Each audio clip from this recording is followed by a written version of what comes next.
Et là, on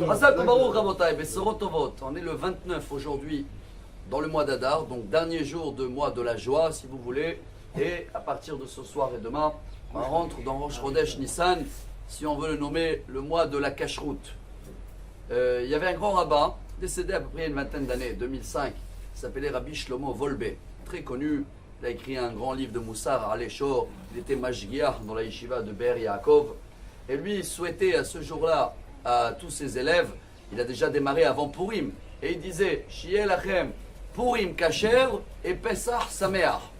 À l'envers, ça veut dire il souhaitait un Purim qui est Kacher et un Pessah joyeux. Les élèves, ils ont dit, monsieur le rabbin, c'est pas à l'envers. Alors il les a expliqués, c'est très beau, qu'à Purim, c'est vrai qu'il faut avoir la joie. Il y en a des fois des gens qui ne savent pas c'est quoi la joie, et à la fin ils terminent par terre, et leur Purim n'est pas Kacher. Pourquoi il n'est pas Kacher? Ils ont raté la prière, ils ont raté Birkat Amazon, et ils n'ont pas compris le but. Mais il y en a que c'est l'inverse, et c'est ça le message d'aujourd'hui. Je crois que c'est un grand message, parce que selon les signes hébraïques, aujourd'hui on termine avec les poissons, et on passe au bélier. Et il y a un grand point commun entre les deux. C'est vrai, les poissons ils sont un peu plus calmes, le bélier il saute un peu partout.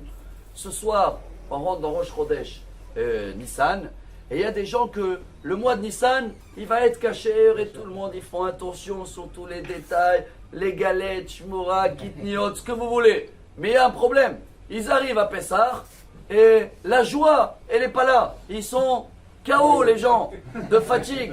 Et c'est pas bon. Justement, le message aujourd'hui, on est entre Purim et Pessah. Je trouve ça un message très beau, parce qu'il est cité dans la paracha. Et on le lit tous les matins, on vient de le lire. Kichol seor vechol devash, lo taktiru mimenu ishel Hashem. Quand on a amené des offrandes dans la paracha, elle raconte toutes les histoires des sacrifices et des offrandes.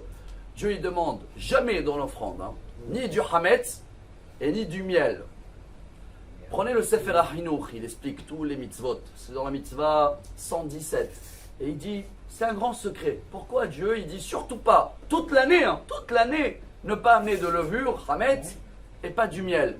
Et peut-être, une idée, le hametz représente tout ce qu'il faut faire très très vite. Si Dieu il demande, je veux pas hametz, ça veut dire qu'il veut des galettes. C'est quoi les galettes? Il faut faire rapide. Si tu fais rien avec la pâte, et le temps il est passé, ça y est, c'est hametz.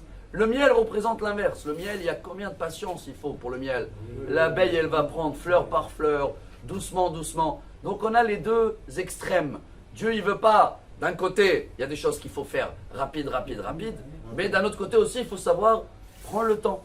Alors le message d'aujourd'hui, c'est qu'il faut savoir trouver le juste au milieu. Garder la joie de le mois d'Adar, la joie des poissons, le garder malgré que c'est le mois de bélier où on va sauter non-stop jusqu'à Pessah. Mais ça ne veut pas dire qu'il faut perdre la joie, et il faut commencer à être stressé, nerveux, colère. Tout ça, ça veut dire dommage. On n'a pas pris tout le paquet qu'il faut de Purim. Alors je vous souhaite à tous, veille de Rosh Chodesh Nissan, j'espère qu'on a eu un Purim Kacher et un Pessah Sameach. Bonne journée.